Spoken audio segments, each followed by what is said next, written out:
Hey guys, Don here. Welcome to Podiatry Practice Mastery. I want to talk a little bit more about this interview that I did with Mark Letterman. Mark is a great podiatrist in Connecticut, and I visited his practice when I was just starting out. His father is Harvey. If you don't know Harvey, he is just one of the most genuinely likable men in the profession. And I remember when I first started out going to some of these meetings in the American Academy of Podiatric Practice Management, he was one that met me, that welcomed me, and even as a student, he was just very, very nice. And what I always remembered about Harvey is that he always was interested in me. And, you know, I can see Mark is very similar, and I just want to take some time to focus a little bit on this aspect of our practice, because showing interest in patients, genuine interest, not just superficial interest, but really being interested in trying to help people, is, I think, what brings a lot of joy to our lives. I had an opportunity yesterday. I was talking to Tom. He has that Michigan foot specialist, that YouTube page, and we become friends. And he was wanting to do his own books, right? And I have a lot of these books, and I said, you know, would you just like the books that I have? And you could just modify them however you'd like. I don't know if he's going to use them or not, but that just brought me a lot of joy of sharing things. I think that's something that brings us joy. So if there are certain things that you guys, that I could help you out with, or that, because we want to help each other out, you know, some of the best ideas are the ones that are stolen from others. So that's where I try to put all this information on Podiatry Practice Mastery for you guys to use. And it's not just to, oh, look, it's there, but it's try to kind of put it in action and see if it'll work for you. And then that kind of goes back to with our patients as well. So just the same way that Harvey was so nice to me when I was starting out, and I still remember that. Another person that was very, very nice was Bill McCann, and I've interviewed Bill before. Just a genuinely nice individual. That's the way we can really build our practices with our patients, just going kind of above and beyond. And those are simple things. They're not really that complex.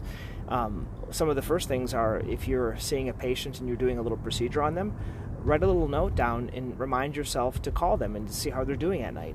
If someone gives you something nice, send them a thank you card.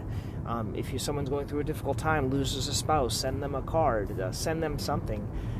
It's very easy to do. And I use a lot of these kind of tickler systems to help me with that. Case in point was this week is going to be my daughter's birthday, and I put a little tickler in there that sends me a message, that follow-up then thing I talked to you guys about before, and it sends me a message about a week before to buy flowers for my daughter. So it automatically helps me to do that, because we just get very, very busy. And then another thing that can sometimes help, I've talked about this in the past, is something called fancy hands. I want to give you an example. So it wasn't Tom, I was talking to Bill McCann. And Bill, I said, hey Bill, did you read this new book that I'm reading? It's called The Miracle Morning. And he said no. And so I wanted to send him that book. But if I had to go to Amazon and I have to find his office address and I have to put all that in there, I just didn't have time to do that. Okay? So this is one of the perfect examples where I use fancy hands, or you can use something simpler.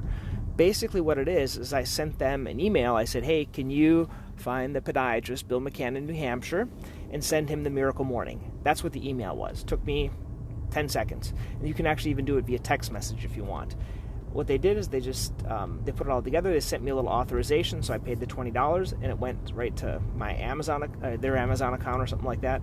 And then the book was sent directly to them. So they did everything. And that's how fancy hands work. So it's for doing these little tasks. So I could have done the same thing for my daughter's flowers. I could have said, please contact Danielson's Flowers, which is a local flower shop, and then send $25 worth of flowers with this note to my daughter. They could have done that as well. So all these little things that kind of you need done, that you think you should do, you just don't have time to do, or you don't have staff to do, those are things that fancy hands can do. And it just really makes a difference, just being a nice person, doing a nice thing. And if you can do them consistently and have them kind of systematic, it even works a little bit better, because I know we all want to be nice and we all want to be present and we want to help people, but if we don't have a system in place to do it, and that's where I think using these technology things can help us to do these systems a little bit more. And then just finally, the last thing I'm going to share, I had a patient. He was actually a nephrologist, that came in yesterday into the office, and he had plantar fasciitis.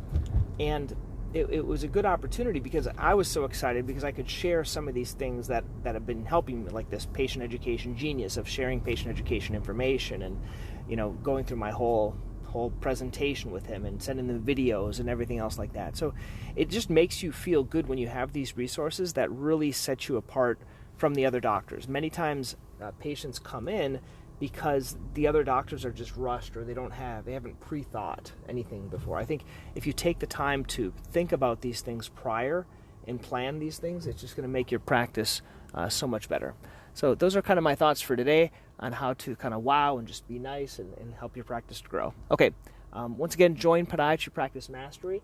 I want you to know I'm going to be closing it up at 300 people, and then I'm going to be starting to charge pretty much just a monthly subscription thing for getting access to all the resources in there. So if you haven't joined yet, I would recommend joining, and just go to podiatrypracticemastery.com and get access to everything that's in there, and then we'll figure out how we're going to do this subscription thing. Okay, have a nice day.